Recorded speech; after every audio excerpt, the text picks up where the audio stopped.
कि एक भी लेटर एक भी राइट एनवेलप में नहीं है उसकी कंडीशन।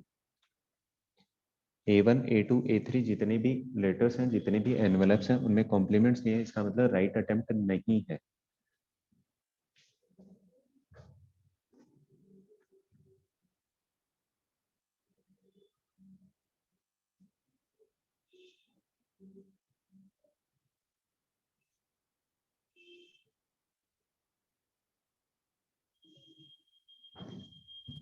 क्लियर है सबको?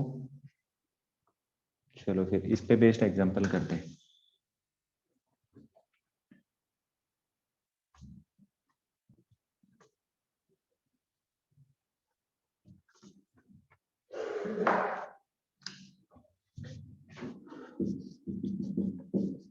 A person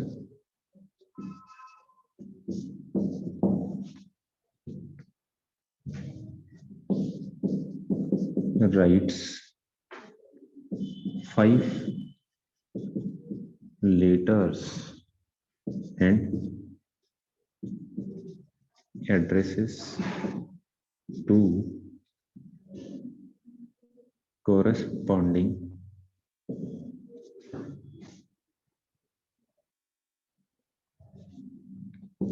envelopes.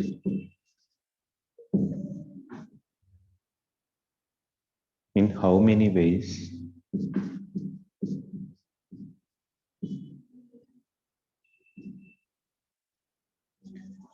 can first no letter is in? Sir पिछला टॉपिक पे बेस्ड भी करा देना। पिछला कौन सा था? करवा देंगे, अभी करवा देंगे। इन corresponding envelope. Second, at least 2 of them are in wrong envelopes.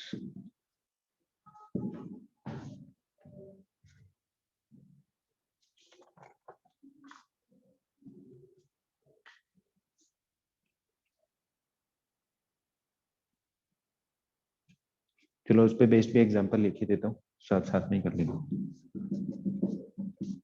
Second example, find the number of integral solutions of x plus y plus z is equal to 20 if x is greater or equal than -4, y is greater or equal than 1, and z is greater or equal than 2. करो solve.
119 second का answer, first का 44, first में भी दो part है।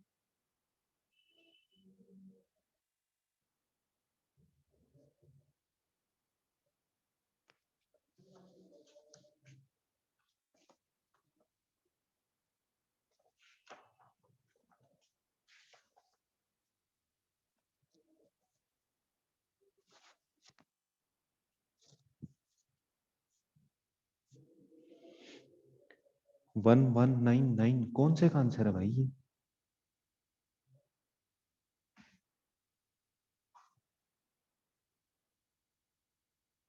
First का कि second का, कौन से का? सेकंड का 1199 नहीं, गलत है।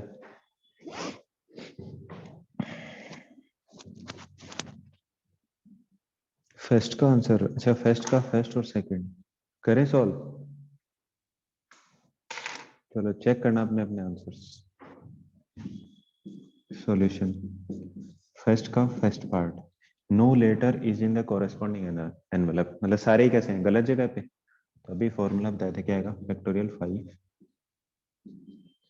1 minus 1 upon 1 factorial plus 1 upon 2 factorial minus 1 upon 3 factorial plus 1 upon 4 factorial minus 1 upon 5 factorial is your answer. इसको सॉल्व कर लो, आंसर आ जाएगा। Is it 119?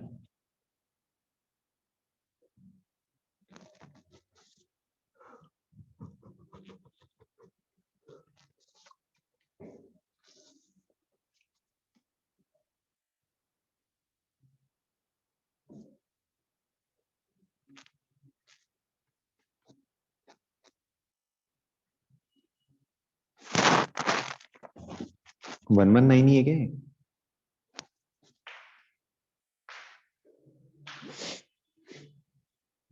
एक भी सही लेटर सही एनवलप में नहीं होगा तो indirect formula D arrangement.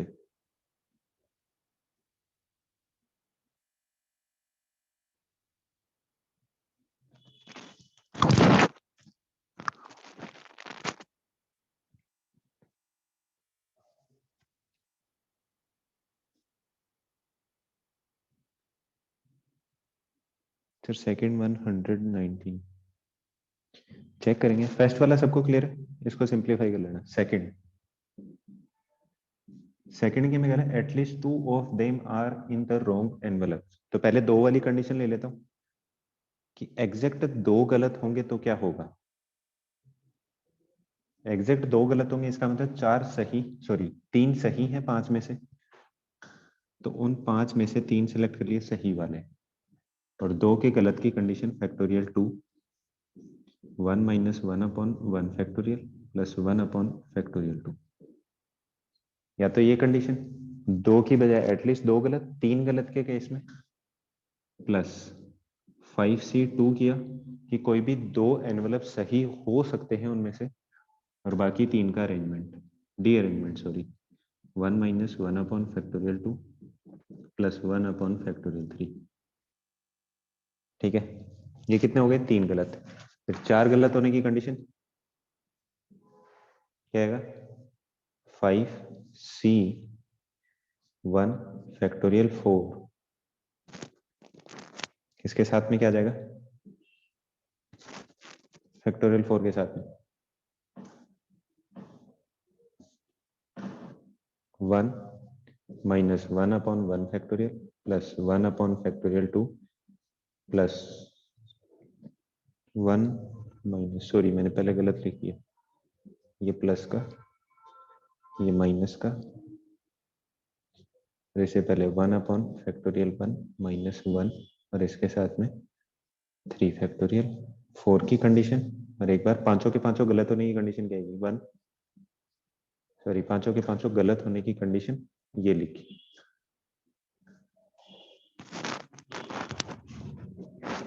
Second repeat करूं,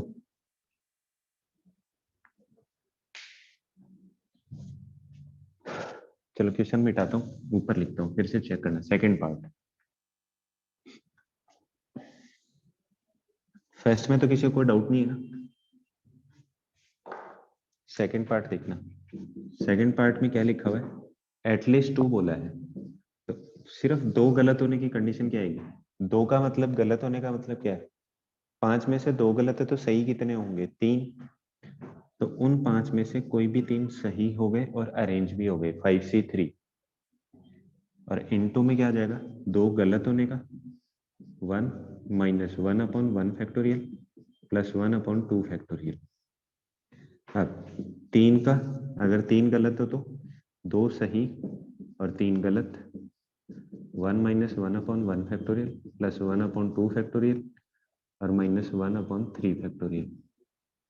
4 गलत होने की कंडीशन, 5C1 एक सही और 4 गलत, 1 minus 1 factorial plus 1/2 factorial minus 1/3 factorial और प्लस 1/4 फैक्टोरियल।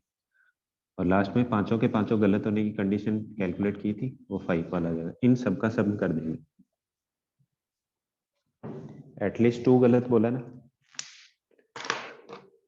अब 119 आएगा या कुछ भी आएगा, वो इसको सिंप्लीफाई करेंगे तब पता चलेगा कि क्या होगा।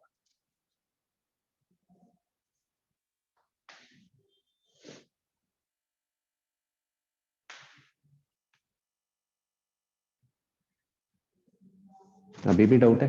एग्जिट 2 फिर 3, एटलीस्ट 2 बोला तो 2 भी गलत हो सकते हैं, 3 भी, 4 भी और 5 भी।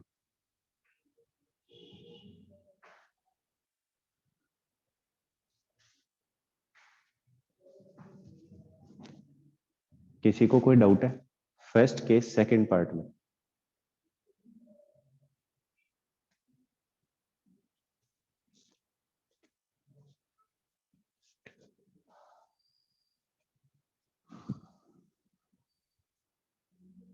हाँ या ना, कोई रिप्लाई कर दो। फर्स्ट केस सेकंड पार्ट में किसी को कोई डाउट है?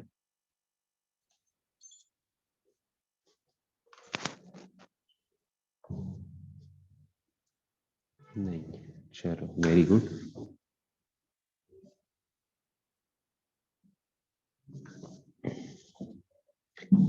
अब करते हैं सेकंड एग्जांपल। सेकंड एग्जांपल में क्या था? x plus y plus z is equal to 20, x is greater or equal than -4, y is greater or equal than 1, z is greater or equal than 2। बताओ क्या case बनाने चाहिए मेरे को? पहले तो इक्वलिटी दी है, दूसरे की इन इक्वलिटी बनानी है मेरे को,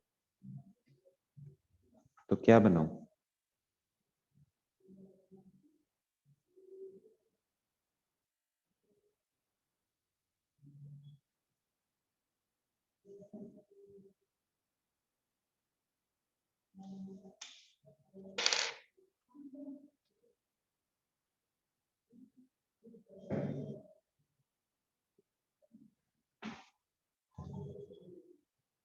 जल्दी बताओ क्या बनाना चाहिए?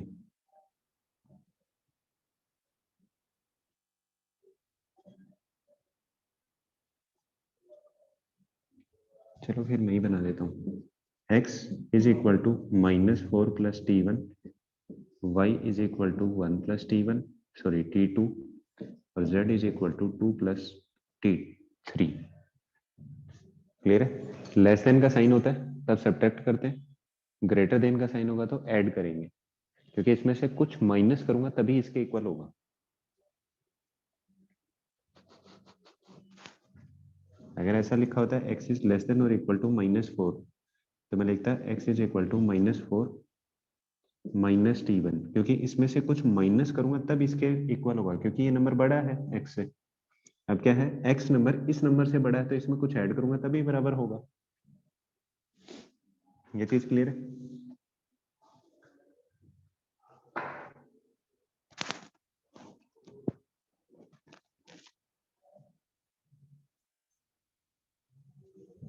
वैल्यूज पुट करो, ये यहाँ पे क्या आएगा? -4 plus t1 plus 1 plus t2 plus 2 plus t3 is equal to 20। क्या बन जाएगा? t1 plus t2 plus t3 is equal to कितना है? 2 और 1 3 माइनस का 1 इज इक्वल टू 21। बन गई इक्वेशन। 21 है और 3 है, तो क्या आ जाएगा? 21 + 3 - 1 C 3 - 1 इज द आंसर। याद आया कुछ? कितना आ जाएगा? 23C2 that is equal to 23253। किसी को डाउट है सेकंड पार्ट में?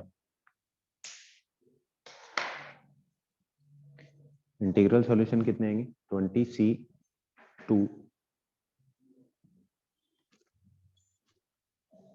जब फाइनल इक्वेशन बन जाती है तो क्या करना है? 21 के 3 पार्ट बनाने, और शायद तीनों कैसे हैं? वेरिएबल टाइप, आइडेंटिकल टाइप है। क्या जाएगा? 21 + 3 - 1 C 3 - 1 n + P - 1 C P - 1। Clear है?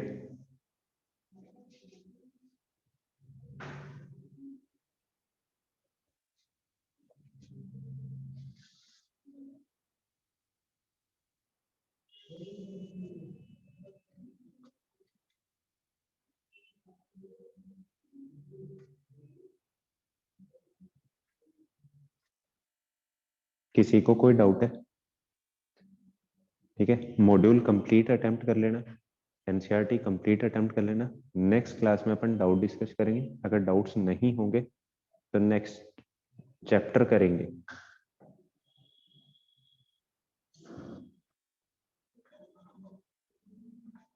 या फिर कुछ और एग्जांपल्स करेंगे। ठीक है, अगर डाउट्स नहीं होंगे। नेक्स्ट चैप्टर कौन सा करना है जो एग्जाम में आ रहा है, मेरे को बता देगा।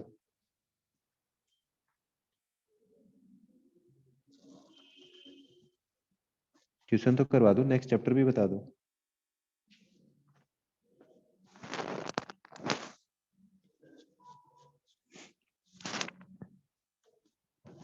लीनियर इनइक्वालिटीज, प्रोबेबिलिटी, और बताओ। फिर मैं डिसाइड कर लूंगा कि मेरे को कौन सा करवाना है। प्रोबेबिलिटी बाद में मत बोलना, बाद में मैं बीच में नहीं छोड़ूंगा, जैसे कॉनिक बीच में नहीं छोड़ा था टॉपिक।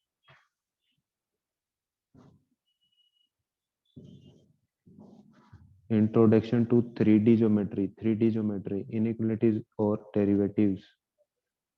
3D सब अपने अपने स्कूल का मेरे को वो टेस्ट के जो शेड्यूल है ना विद सिलेबस, वो भेज देना, फिर उसके अकॉर्डिंग में डिसाइड कर लूंगा। या फिर नेक्स्ट 2 लेक्चर के लीनियर इनइक्वालिटीज 2 लेक्चर में कंप्लीट हो जाएगा। प्रोबेबिलिटी में टाइम लगेगा सर, हमारे एग्जाम्स चल रहे हैं। तो नेक्स्ट का भी शेड्यूल तो पूरे ईयर का मिल जाता होगा ना साथ में। तो साथ में एपी जीपी की रिवीजन करा देना, वो बाद में होगी नकुल, अभी नहीं करवा सकता मैं क्योंकि सिलेबस पीछे है, तो पहले वो करवाना है।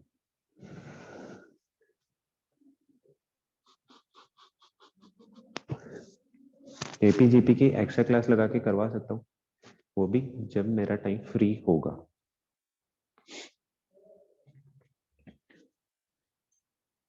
मेरे को व्हाट्सअप कर देना जो आपके स्कूल का सिलेबस है टर्म वाइज, ताकि उसके अकॉर्डिंग सिलेबस चलता रहे।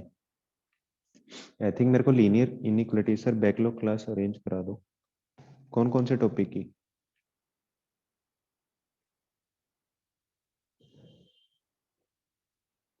ट्रिग्नोमेट्री करनी है, इक्वेशन या ratios and identities?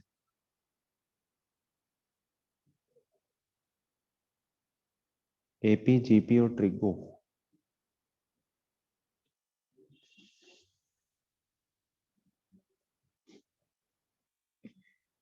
And function भी ट्रिग्नोमेट्री की। चलो ठीक है, देखता हूँ जब भी फ्री टाइम होगा। मे बी सैटरडे या संडे को क्लास हो सकती है। ठीक है, व्हाट्सएप ग्रुप में आ जाएगा मैसेज, या फिर मैं नेक्स्ट क्लास के अंदर बता दूंगा। हाँ जी बालक, ऑनलाइन होगी सिर्फ। 20C2 जल्दी कैसे सॉल्व हुआ?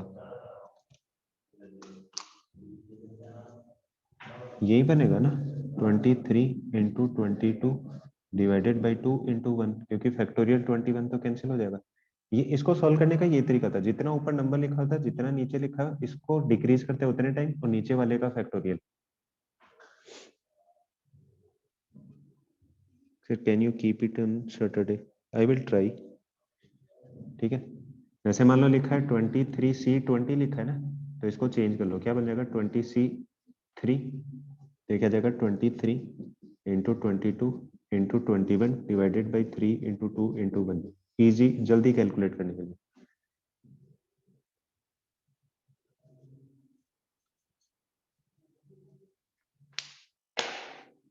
ठीक है, जो सी वाले पैटर्न है इनको जल्दी सॉल्व करने का ये तरीका।